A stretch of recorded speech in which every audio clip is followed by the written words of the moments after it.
Day of Test cricket, hasn't it, from the bullring in Johannesburg. India now lead by 311. 20 wickets have fallen today, and I'm not sure I've seen anything like it. I wonder if my studio guest Robert Croft has it. What a remarkable day's cricket. Yeah, it's been very dramatic. The pitch has had a lot to do with it, but also I think that the way that the Indian bowlers especially used that new ball, their seam bowlers, they weren't expected to do that much in this series, and the way that India came into it, they were on a hide into nothing, I felt. Lots of the people were talking, look, the way that South Africa had bossed them in the one-day series, they were going to just overrun them. But no, they've come back with a real fight today and bowled really well. Well, India started the day batting, they ended the day batting. What we're going to do is just have a quick review of the wickets that have fallen, because 20 have fallen. India started the day on 156 for 5. The first to go, Mahendra Singh Dhoni, to a quite exceptional catch from Sean Pollock. Didn't he enjoy it? Tail enders here. Difficult pitch, but were South Africa really on the money at this stage? No, I don't think they were. I think they didn't really stick to a plan. Yes, towards the end you realise that the tail enders are going to throw the bat.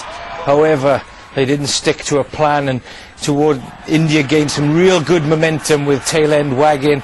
Yes, they eventually bowled them out, but they bowled them out, giving India a real good lead going on that wicket. Yeah, 249 India made in their first innings. Ganguly was not out, and it was a big day for him, a big innings for him, wasn't it? Yes, never easy. He was bitter at the fact that he was left out of the squad, especially when he was captain as well. Greg Chappell had left him out.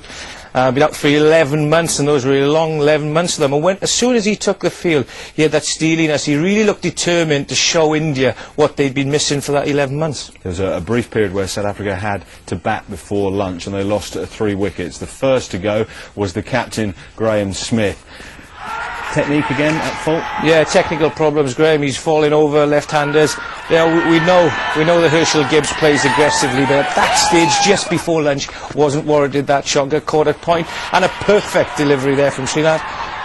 That's what he did all day. Attacked off stump, just nipped away. Great catch. Kallis was the 4th wicket to go. This is after lunch. That's a good catch from VVS Laxman. Kallis going for 12. And A.B. de Villiers followed soon after. That was a brute.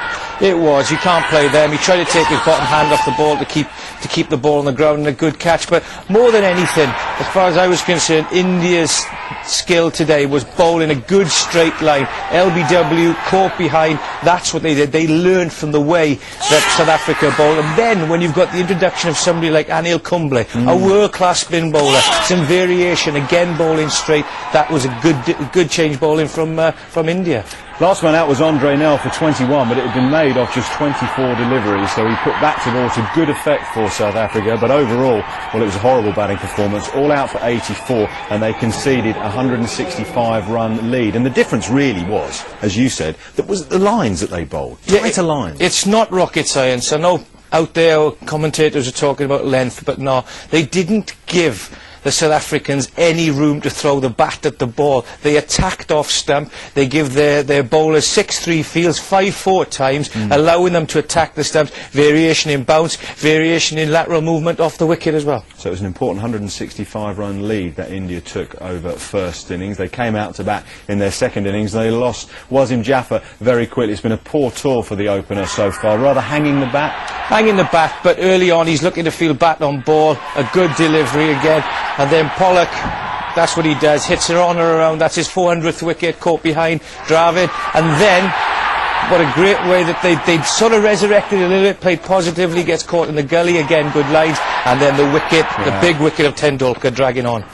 Ganguly, the last man to go before the close for 25. That was 119 for 5, but at the end of day 2, India 146 for 5, and their lead is 311. Now, before we talk about the overall side of things, we must mention Sean Pollock for 2 reasons. One, he's the first South African to ever take 400 Test wickets, and 2, why on earth does he not open the bowling again? Well, the 400th Test wicket is a fantastic effort. He's done that as well by leading the attack. He had Alan Donald around for a while, but after that he's had to shepherd the likes of Ntini, Nell and Co into the team, and he's been the spearhead. As far as why he hasn't opened the bowling, I don't know. I'm not sure that Smith has had a great time as captain throughout this match. We felt today that there was ball going in areas where they weren't fielders, then he'd move a fielder there and it would go somewhere else. Also the pattern of bowling changes. He's got 2 world-class bowlers in Ntini and Pollock, they should bowl together more, and especially when you start spells, you know, after breaks, you need to get Pollock more into the action. Very, very briefly, can South Africa win or get anything out of this test, or is it all India? No, I don't think so. They've still got something to play for, because this pitch seems to have flattened out a little bit. OK, Robert, great to see you.